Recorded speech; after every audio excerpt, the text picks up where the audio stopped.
everyone. Book 42 is called Jessica's Secret. Something has come between the twins. Dun, dun, dun. I got this from a school library, elementary school, that was weeding its collection. And hopefully the librarian gave me the exact reading level on the cover. It is a 3.8. In accelerated reading, it is worth 3 points, which seems really low considering you can read a kindergarten level book and get a half point out of it. It's much easier to read 6 baby books as opposed to 1 at grade level, but I have a lot of issues with the accelerated reader program. That's just one of many. So the edition I have is a newer edition. It's telling me this is actually the 6th printing. And the cover has changed. I don't have the original one with the circle. This is the one with the bigger picture. But what happens is the picture just gets a little fuzzy looking. Jessica is sulking and pouting. What else is new? So the big deal in this book, and I will give the series credit for at least going to this topic, is Elizabeth gets her period in this book and Jessica doesn't. That's the great big secret. So, okay, I mean, that's perfectly fine. It is a topic that 4th graders are interested in, but the way it's handled makes me wonder if this book was written by a man. And I'll read a lot of the first chapter. It's just a lot of the reactions are unexpected. And then the author has completely confused the twins, that Elizabeth is suddenly the gregarious one in this book, and that's not her, that's Jessica. So I'll just sporadically read from chapter 1. Jessica, Elizabeth Wakefield called as she burst into her twin sister's room. Elizabeth was grinning broadly. Something very exciting and wonderful had just happened. Something only her twin could truly understand. Going on to the next page. Elizabeth still. I don't know how you have time to think about your hair at a time like this. We have much more important things to talk about today. What's so great about today? Jessica asked. Elizabeth smiled. You, of all people, know what I mean. She examined her own reflection thoughtfully. Do I look any different to you? What do you mean, different? Jessica asked. Different than I did this morning, Elizabeth prompted with a sly grin. So on and so on. It goes through the similarities, the quick introduction. We're on page 4. Elizabeth smiled at her twin. Actually, I do think I look just a little bit more mature. You do? Jessica asked doubtfully. Well, maybe not, Elizabeth admitted, but ever since I got it, I feel older. It? Jessica echoed. My period, silly, Elizabeth exclaimed. Jessica, can you believe it really happened? It still hasn't quite sunk in. It's not that big of a deal, Elizabeth. Jessica shook her head slowly. This means we're, what is it our 5th grade teacher used to say? Blossoming into womanhood. You know, still Elizabeth, I wasn't sure how I'd feel. I have a little stomach ache today, but that's about all. I'm glad we were at home when it started and not stuck at school or something. And this makes no sense. Elizabeth seems to be under the impression that just because she started, Jessica did at the exact same minute. And it's like, has one of them ever gotten the flu and not the other? And did they get chicken pox at the exact same moment? I haven't read enough of the baby series to know. But on page 5, for the first time, Elizabeth noticed that her twin looked a little pale. She realized it was possible that Jessica wasn't feeling as well as she was. After all, even though they were twins, they couldn't expect their bodies to behave in precisely the same way. Exactly. So Elizabeth thinks that perhaps baby Jessica has cramps or something, and it's just absolutely ridiculous that Elizabeth is supposed to be the smart one here, and she can't understand that bodies might have a slight difference, and it's just, it makes no sense. At the end of page 5, still Elizabeth. Somehow, I always thought things would always stay the same, but this is really important.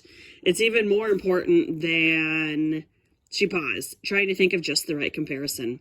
But there really was no comparison. Then going on your first date, Jessica offered, or getting a driver's license, or going to the prom, Jessica continued. Her face was very serious. And it's not that big of a deal. Obviously these girls have taken a health class. They knew it was coming. And I'm sure mom has told them that it's going to be coming for the next 40 plus years. It's really not that big of a deal. And then they tell mom, and so this is on page 7. That's all right, Mom said. That's all right, Mom, Elizabeth said. We'll give you a hand. Mrs. Wakefield smiled. Thanks, girls.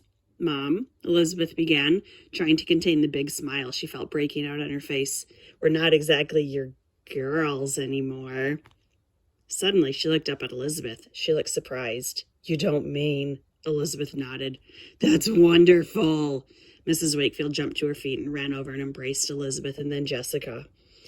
Oh, I can't believe it. You're growing up so fast. It's really not such a big deal, Mom, Jessica said irritably, crossing her arms over her chest. And, I'm completely with Jessica on this one because the girls are 12 years old. It's not as though they're in any great hurry to have children. And I think the reactions are just super overblown. And it really makes me question if this was written by a man who has never been married or had a daughter or anything. So I don't like this book just because of the lack of knowledge by the author. One thing that I thought was really bad from the mom's perspective is the girls have to buy their own supplies. And that's exactly what they call them, supplies. And it's like, Mom, come on. You have significantly more money than the girls do. And Mom is, I don't know Mom's age, let's say mid-40s. This is no big deal buying this stuff for Mom. Whereas it's just absolutely mortifying for the girls. And I think that's really bad choice on Mom's part. And then, of course, all the unicorns have a great big table meeting about their periods. And it's like, this just isn't realistic. I don't get it. It's, I know so many comparisons to the Babysitter's Club, and they did not touch it in the books, but on the Netflix series, they did in one episode where Christy gets her period, and it's just such a non-factor, which I think is really how it should be. She's just kind of like, oh, it happened, and Mom's like, great. And the friends kind of give her what she needs, and it's just super nonchalant, as it should be. I never really understood the great big celebration at one's first time. So the other event is now that the girls are so grown up, they are going to be trusted to go to San Diego all by themselves to see their cousin Robin. They're going to stay with Robin, Mom and Dad, and the little sister Stacy. And Robin has gotten basically like Jessica, but worse. She's being vetted to join this club called the Jaguars. And Stacy and Elizabeth and everyone else are just so babyish that she can't possibly have anything to do with them. And while they're there, Stacy, it's her birthday, and she gets to take 2 of her friends, plus the twins and Robin and the parents, and they'll go to the San Diego Zoo. Just for fun, I looked up the price of tickets. It is $67 to go to the San Diego Zoo. Kid tickets are $65. So they have spent roughly $400 just to walk in the door. And she's turning 8. It's not like she's turning 10 or, one of those significant birthdays if you're a little kid. It just seems like a super nonchalant day for Stacy for her birthday. And it's like, that's a lot of money. So let's see. Robin is supposed to be doing this initiation task to join the Jags, or her old friend Becky refers to them as the Hags, and I like that a lot more. And Robin is much like Jessica, trying to act as though she's so much older. She shows her this picture of a boy in the yearbook and says, oh, that's her boyfriend, and he's 16 and he has a car, and that's gross. But then Jessica says, well, do we get to meet him? And Robin says, he's visiting his grandma in Philadelphia. And it's so obvious that this is not her boyfriend. But the hags decide that she needs to break into his house and get him to drive her to the park. And Elizabeth, the voice of reason, says, but I thought he was visiting Grandma. And Robin says, oh, he just got back this afternoon. And she's so completely lying. And, you know, the prank doesn't go very well. And on the way home, Jessica is going to be in trouble because she was out with the hags well past curfew trying to break into this poor boy's house. And she has a bit of a stomach ache, so she gets off the bus and she goes to get a ginger ale. And then, of course, they miss the bus. And Elizabeth calls the parents because Elizabeth is a doormat. And Jessica goes to the bathroom. And what do you know? She got her period, too. So I guess they're both happy now. Until it happens again next month and the month after and after and after. Yeah, I didn't really like this book. The next one is Elizabeth's First Kiss. We get to focus on Todd. Yay. This book really wasn't that good. I didn't really like it. I'm trying to think, is there a better book about a girl's first period? Maybe Judy Blume when she wrote Are You There, God? It's Me, Margaret. I mean, maybe that one's a little better. I don't think it's that exciting of a topic. So maybe that's just my preference, but that's my opinion, and that's what I'm going to stick with. So I will get to Elizabeth's First Kiss next week. She's so grown up now. No, she's not. She's 12. That's way too young to be kissing. Boys have cooties at 12. So I'll get that one posted for next week. This was Jessica's Secret, which wasn't really a secret at all. Thanks for watching. Bye.